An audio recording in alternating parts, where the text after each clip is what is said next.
नमस्कार बंधुरा केमन आছেন সবাই। আমি রিঙ্কু শখের রান্নাঘরে আপনাকে সবার নিমন্ত্রণ। আপনারা তো বেশ কদিন ধরে কইছি যে আমি মাঠে এখন রান্নাঘর বানাই নিছি।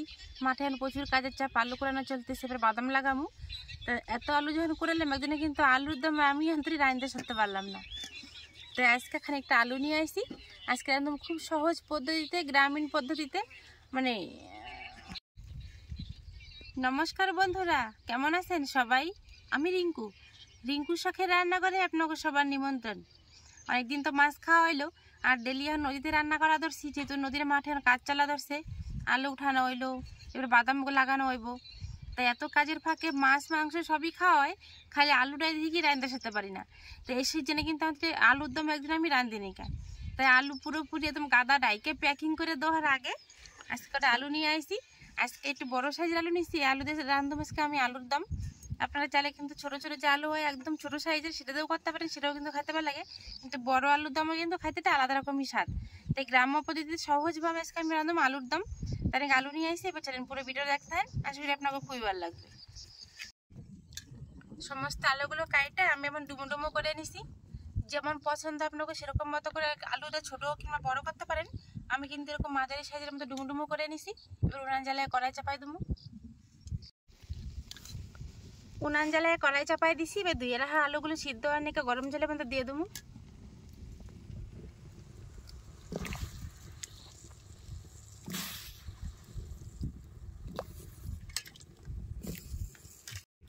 অল্প একটু নুন দিয়ে দেবো আলুর মধ্যে, আর থাল দিয়ে রেখে দেবো, তাড়াতাড়ি আলু সিদ্ধ হয়ে যাবো। আলু সিদ্ধ হতে হতে আলু দমে নিয়ে কিছু মশলা বাটি নেবো, আর সেটা আপনাকে দেখাই কি কি মশলা বাটি। প্রথমে দেবো আদা রসুন,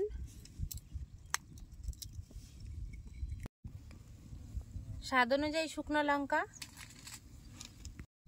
অল্প জিরা, আর দেবো বেশ খানিকটা চারমগজ। যদি এটা না থাকে হাতের কাছে কাজু বাদাম থাকলেও দিতে পারেন, তাহলেও কিন্তু হইব, কিন্তু দিতে হইব নাহলে ভালো লাগবে না। এই সমস্ত মশলাটি এখন নিপাস করে বাইটে নেবো।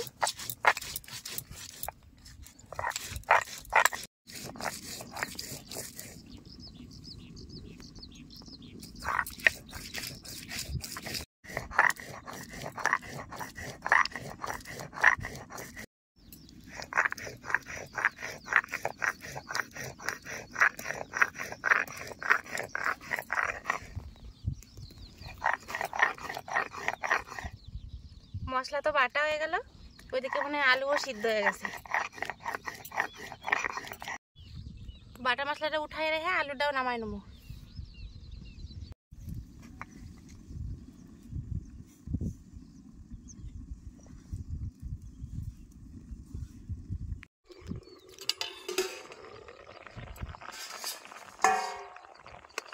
বাহ, এই দেখেন আলু কত সুন্দর সিদ্ধ হয়ে গেছে। এবারে সিদ্ধ করে আলুটি উঠাই গেলাম।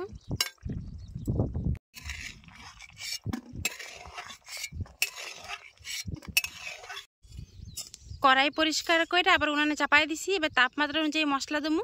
তাই প্রথমে দেবো গোটা গরম মশলা, তারপরে দেবো ধইনা, এবার দেবো জিরা। এই তাপমাত্রা অনুযায়ী মশলাপাতি দিলে মশলাগুলো সুন্দর ভাজা হয়। এবার সব মশলাগুলো আমি ভাজে নেবো।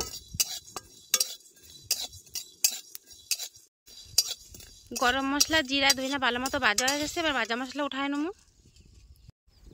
কড়াইতে এবার দেবো সরষের তেল, সোমবারে দেবো এক টুকরা দারচিনি, একটা ছিঁড়ে রাখা শুকনো লঙ্কা, আর দেবো গোটা জিরা।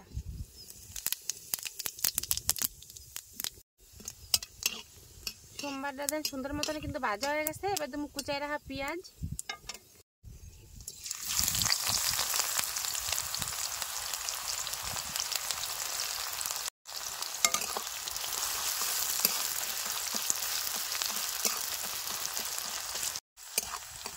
পেঁয়াজ দেখেন কত সুন্দর ভাজা হয়ে গেছে।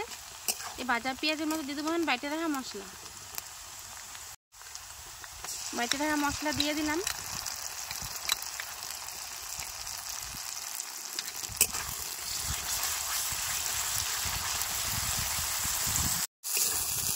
তেলের মধ্যে মশলা দিয়ে 1 মিনিট মতো কষায় নিচ্ছি। এবার দেবো নুন আর হলদি,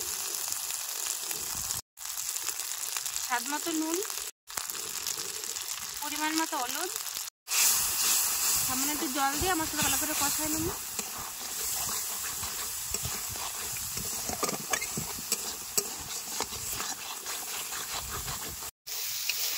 মশলাটা কত সুন্দর কষানো হয়েছে, চারিদিকে ভালো মতো কিন্তু তেলও ছেড়ে দিচ্ছে। এবার সিদ্ধ করে রাখা আলুটি দিয়ে দেবো। কত সুন্দর তেল ছাড়ছে দেখেন চারপাশ দিয়ে। সিদ্ধ করে রাখা আলু দিয়ে দিলাম।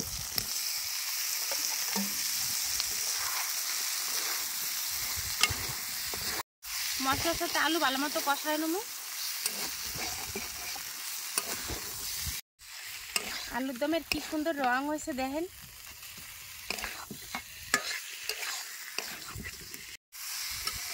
মশলাপাতির সাথে আলু ভালো মতন কষানো হয়ে গেছে। এবার জল দিয়ে দেবো পরিমাণ মতো।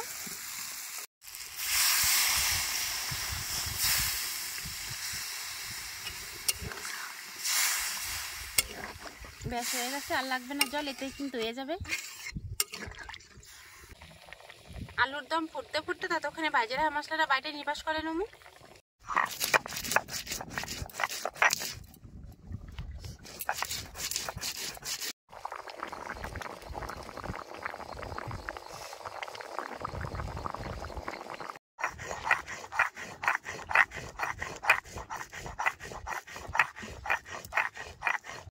মশলা বাটা হয়ে গেছে, মশলা বাটাটা ঢেকে থুমো। এখন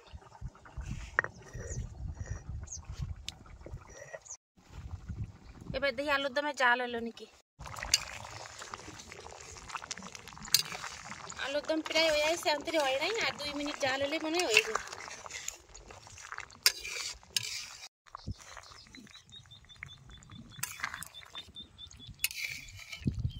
আবারও প্রায় মিনিট 3 মতো ভালো মতো জাল করে নিছি। তরকারি দেখছেন কত সুন্দর জাল হয়েছে, আর বেশ সুন্দর তেলও ছাড়ে দিছে। আর ঝোলটা দেখেন কত সুন্দর ঘন হয়েছে। মানে আমার আলুর দম পুরোপুরি এখন রেডি। এবার তুমি বাইরেরা আসে বাটা মশলা।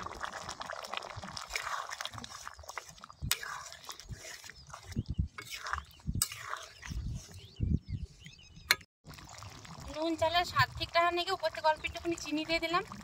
যদি আপনার কাটার কাছে ঘি থাকে অবশ্যই কিন্তু ঘি দিয়ে দিবেন, তাহলে হইব। এবার আমার আলুর দম পুরোপুরি রেডি হয়ে গেছে, নামাই হলাম থালে।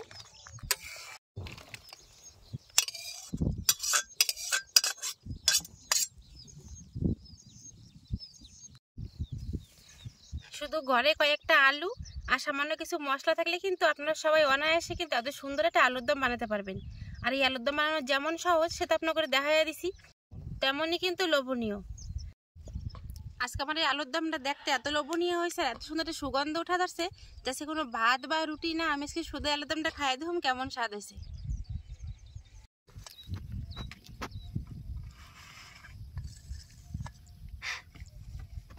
কি সুন্দর যে ঘ্রাণ।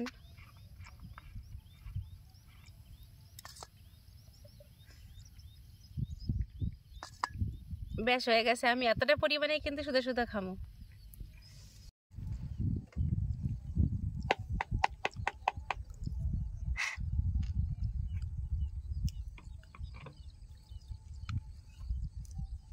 দারুণ লাগতেছে খাইতে। যদি কিছু আটা বা ময়দাই না থাকতো, আমি এখানে রুটি বা পরোটা বানাই নিতাম আলুর দম দিয়ে খাওয়ার নিগা।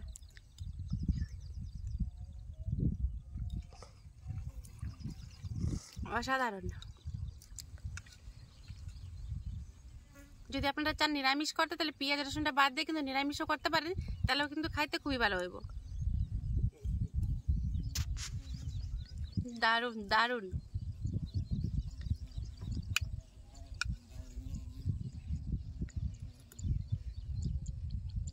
শুধু রুটি বা পরোটা না, আপনারা কিন্তু ভাত, লুচি, ফ্রাইড রাইসের সাথেও খাইতে পারবেন, তাহলেও কিন্তু খাইতে দারুণ লাগবে। যদি আজকে আমার সহজ রেসিপি এই আলুর দম যদি আপনাকে ভালো লাগে, তাহলে অবশ্যই একটা লাইক, কমেন্ট, শেয়ার আর সাবস্ক্রাইব করতে কিন্তু ভুলবেন না। তাহলে আজকের ভিডিও এনে শেষ করলাম। দেখা হবে পরে একটা নতুন ভিডিওতে। নমস্কার।